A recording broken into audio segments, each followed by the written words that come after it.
ঘৰ বুঢ়া নাই তথাপি তেওঁলোকৰ একাউণ্টত একে ঘৰ মানুহ দুটা তিনিটা মানুহ সোমাই গৈছে। বানপানীত যিসকল পৰিয়াল ক্ষতিগ্ৰস্ত হৈছে, যিসকল পৰিয়ালৰ বাসগৃহ বানত প্লাবিত হৈছিলে, সেই পৰিয়ালসমূহক তৎকালীনভাৱে 15,000 টকাকৈ আৰ্থিক সাহায্য প্ৰদানৰ ব্যৱস্থা কৰিছে অসম চৰকাৰে। এইখিনিলৈকে ঠিকেই আছিলে, কিন্তু ইয়াতে লাগিছে কেনা। এই যি ব্যৱস্থা কৰিছে, এই ব্যৱস্থাত ব্যাপক অনিয়ম তথা দুৰ্নীতিয়ে বৰ্তমান দেখা দিছে।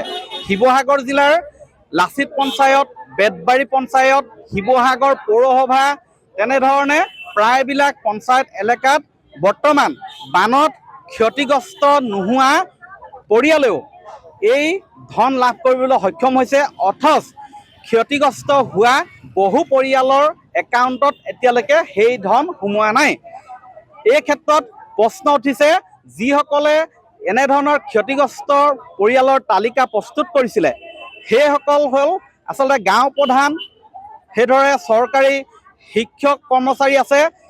এনেধৰণে এখন কমিটি প্ৰস্তুত কৰি এনেধৰণৰ তালিকা প্ৰস্তুত কৰিছিলে।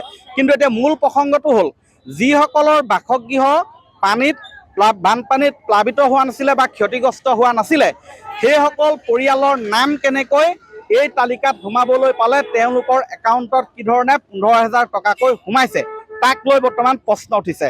মই ইয়াত দেখিছে, ইয়াত বহু সংখ্যক পৰিয়ালৰ মুৰব্বীসকল আছে, মহিলাসকল আছে।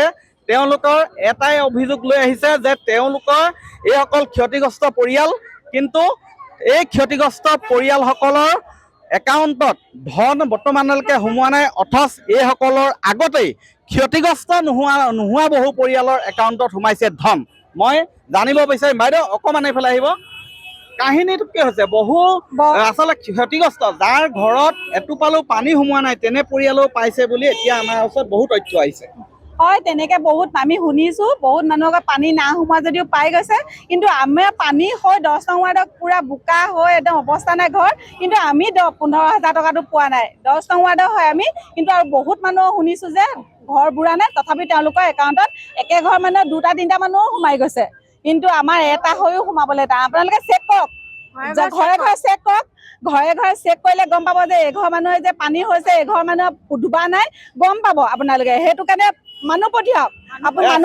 চেক নকৰা নাছিলে নেকি? নাই কৰা নাই, তেনেকে কাগজ পত্ৰ লৈ গৈছে, দিছে আৰু সোমাইছে, পইচা পাইছে মানুহ। চেক কৰি মেলি দিয়ক, পইচা চবকে দিয়ক, চেক কৰি মেলি দিয়ক। দি মেলি যেনে তেনে আছো, তথাপি আমাক কোনো চাবলৈ যোৱা নাই, অখিলদাৰ চাবলৈ যোৱা নাই। কিন্তু আমি বস্তা কিনিছো, ফটা কাপোৰ পাৰি ঘৰ শুকুৱাইছো, ফেনৰ দিনটো জ্বলাই লৈ শুকুৱাইছো, বস্তু বহুত ভাগি গৈছে, বিছনা চিছনা, কিন্তু আমাক চাবলৈ যোৱা নাই। আপুনি গাঁৱৰ নে চহৰৰ?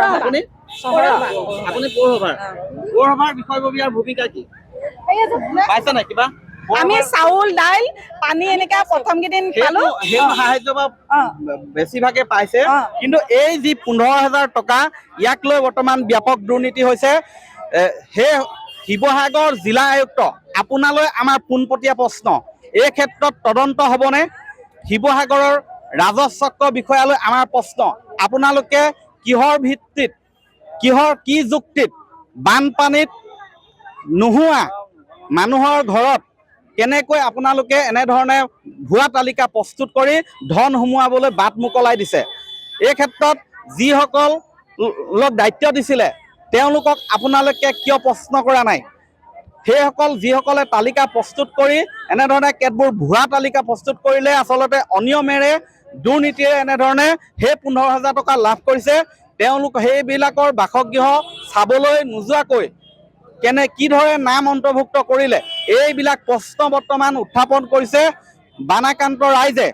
অনাগত সময়ত লক্ষণীয় হ'ব, এই দুৰ্নীতিগ্ৰস্ত এই যিবিলাক কমিটি আছে, গাঁও প্ৰধান আছে, বা যিসকলে ভুৱা তালিকা প্ৰস্তুত কৰি বানপানীত ক্ষতি নোহোৱা পৰিয়ালৰ নাম অন্তৰ্ভুক্ত কৰি ধন এনেধৰণে ৰাজকোষৰ ধন, অসম চৰকাৰৰ ৰাজকোষৰ ধন এনেধৰণে তাত ব্যয় কৰিছে, সেইসকলৰ বিৰুদ্ধে অনাগত সময়ত কি পদক্ষেপ ল'ব সেয়া লক্ষণীয় হ'ব।